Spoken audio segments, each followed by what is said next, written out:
नमस्कार। दोस्तों, यदि आपकी पत्नी मायके में जाकर के बैठ गई है, चाहे तो आपके साथ कोई लड़ाई-झगड़ा हुआ है या फिर किसी भी अन्य बात पर उसकी खुद इच्छा नहीं है कि वो आपके साथ रहे। यदि किसी भी कारण से वो आपको छोड़ कर के चली गई है और मायके में रह रही है, तो आप क्या कर सकते हैं? एक तो ये है कि आप उसे बुलाना चाहते हैं, आप उसे अपने पास रखना चाहते हैं, लेकिन दूसरी समस्या ये भी है कि यदि वो मायके में रह रही है, तो उसके कान भरने वाले भी बहुत हैं। 1-2 से वो मिलेगी, वो उसे बताएँगी कि तुम्हें केस करना है, तुम्हें उसके खिलाफ एफआईआर दर्ज करानी है, सारे ससुराल वालों को सबक सिखाना है।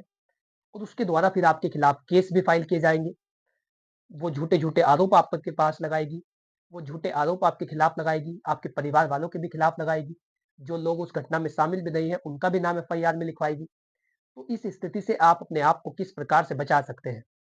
ये एक छोटा मुद्दा नहीं है, बल्कि एक बड़ा विवाद है, क्योंकि जब भी दहेज का केस किया जाता है, गुजारा भत्ते का केस किया जाता है, तलाक का केस किया जाता है, तो जो बेइज्जती होती है वो तो अलग है, लेकिन आपकी मानसिक शांति भी खत्म हो जाती है और आप कहीं के नहीं रहते। परिवार तो टूटता ही है, मानसिक रूप से भी आप परेशान होते हैं, सम्मान भी खत्म हो जाता है। तो किस प्रकार से इन सब स्थितियों से अपने आप को बचाया जाए? सारी जानकारी आज के इस वीडियो में आपको देने वाला हूँ।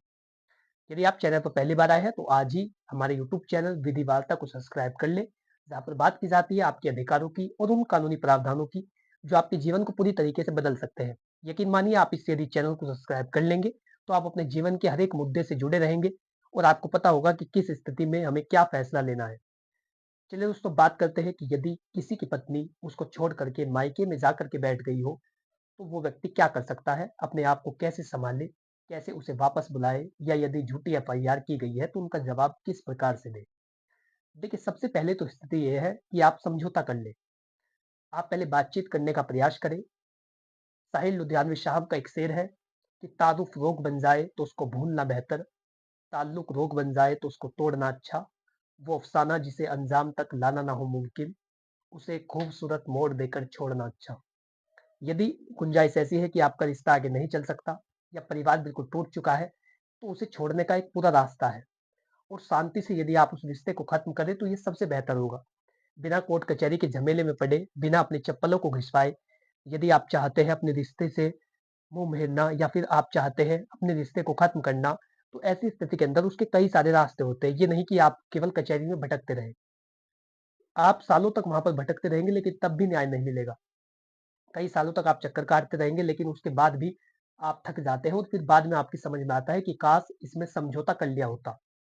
तो आपको समझौता करना होगा। सबसे बेहतर ऑप्शन ये है कि आप सबसे पहले शांत दिमाग से बातचीत करें, उसके परिवार वालों से बातचीत करें, किस समस्या के कारण वो घर छोड़ कर के गई है, उसके मन में क्या है, किस कारण से आपसे अलग रह रही है।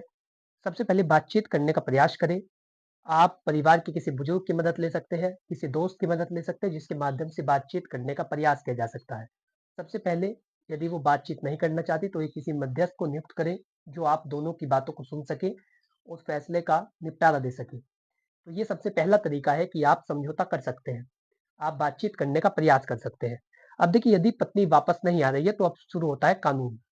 यदि उसने आपकी बात नहीं मानी है या फिर वो बिल्कुल भी समझौते के लिए राजी नहीं है, तो फिर आप अपना बचाव किस प्रकार से करेंगे? सबसे पहले, अगर पत्नी बातचीत के बाद भी वापस आने को तैयार नहीं है, तो आप कानूनी कदम उठा सकते हैं। सबसे पहला कानूनी कदम है धारा 6 section 9 of Hindu marriage act के तहत आपको वैवाहिक अधिकारों की पुनर्स्थापना के लिए केस दायर करना होगा। जब एक पक्ष किसी अन्य पक्ष को बिना किसी उचित कारण के वैवाहिक संबंधों का निर्वहन करने से मना कर देता है या उसके साथ नहीं रहता, बिना किसी कारण के छोड़ करके चला जाता है, तो सेक्शन 9 के तहत उसके पास ये अधिकार है कि वो वैवाहिक संबंधों की पुनर्स्थापना के लिए केस दायर कर सके। पति यदि ये चाहता है कि उसकी पत्नी घर पर आए, वो मेरे साथ रहे, मेरे साथ जीवन बिताए, यदि वो ऐसा चाहता है, तो उसे सेक्शन 9 के तहत केस फाइल करना होगा। सेक्शन 9 के तहत जब आप केस फाइल करेंगे, तो अगर पत्नी बिना किसी ठोस कारण के घर छोड़ करके चली गई है, तो पति कोर्ट में याचिका दाखिल करेगा। सेक्शन 9 के तहत कोर्ट आदेश देगा कि पत्नी को पति के पास वापस लौट कर आना होगा। अगर पत्नी इस आदेश का पालन नहीं करती, तो ये तलाक का आधार बन जाता है। यदि आप सेक्शन 9 का केस कर देते हैं, तो आपने अपना बचाव कुछ हद तक कर लिया है। जब आप केस दायर कर देंगे, तो पत्नी के पास ये विकल्प है कि या तो वो ना आने का कारण दे कि वो क्यों नहीं आ रही है, या फिर घर आ जाए। यदि वो घर आ जाती है, तो फिर सारी बात खत्म हो जाती है, ना तो कोई झूठा केस चलेगा, ना ही किसी तरीके का विवाद होगा। लेकिन यदि वो नहीं आ रही है और उस आदेश का पालन नहीं कर रही है, जो कोर्ट ने उसे वैवाहिक संबंधों की पुनर्स्थापना के लिए दिया है, ऐसी स्थिति के अंदर ये तलाक लेने का भी एक डिवोर्स बन जाएगा, सॉरी तलाक लेने का भी एक ग्राउंड बन जाएगा। यदि इस आधार पर कि आपकी पत्नी आपके पास आए, कोर्ट ने निर्देश दिया है, कोर्ट ने आदेश किया है, एक डिग्री पारित की है कि पत्नी को पति के पास वापस आना होगा और अपने वैवाहिक संबंधों को फिर से शुरू करना होगा। यदि वो उसका पालन नहीं कर रही है तो ये डिवोर्स का एक आधार बन जाता है। उसके बाद आपको तलाक का दावा करना है। अगर पत्नी लंबे समय तक मायके में रह रही है और लौटने को तैयार नहीं है तो पति तलाक के लिए केस फाइल कर सकता है। हिंदू मैरिज एक्ट के सेक्शन 13 के तहत 13 के तहत अगर पत्नी 2 साल या उससे अधिक समय तक पति से अलग रहती है तो ये तलाक का एक मजबूत आधार बन जाता है। कोर्ट इस आधार पर तलाक मंजूर कर सकता है और पत्नी अपने कर्तव्यों को पूरा नहीं कर रही है तो ऐसे में आपको आदेश दिया जाएगा कि आपका तलाक हो चुका है।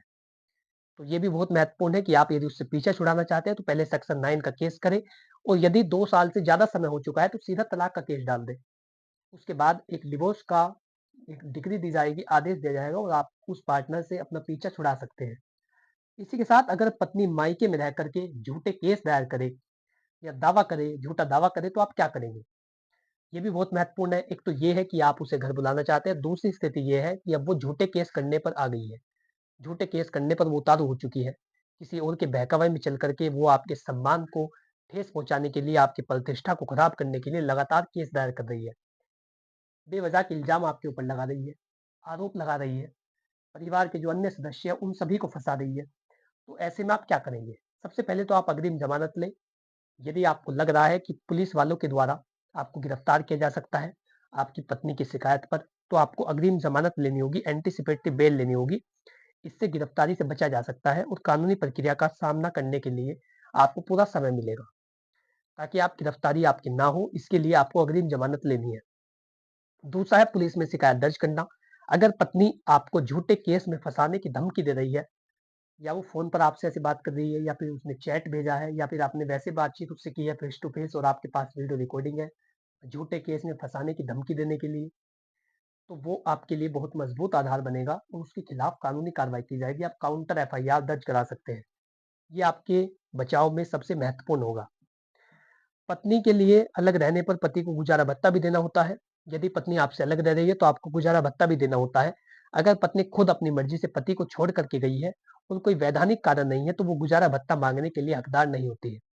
बिना किसी ठोस कारण के गई है, ना तो ये बता रही है कि क्यों गई है, किस कारण से गई है और बिना वजह अलग रह रही है, तो ऐसे में वो मेंटेनेंस नहीं मांग सकती। धारा 125 सीआरपीसी, जिसके स्थान पर अब धारा 144 बन चुकी है ऑफ बीएनएसएस, उसके तहत अगर पत्नी खुद पति को छोड़ करके गई है और काम करने में सक्षम है तो कोर्ट यह साबित करने पर उसे गुजारा भत्ता नहीं देगा। इस तरीके से आप गुजारा भत्ते से भी बच सकते हैं। तो सबसे पहला तो आपको काम करना है कि आप बैठ करके बातचीत करने का प्रयास करें। दूसरा है कि आप सेक्शन 9 का केस करें।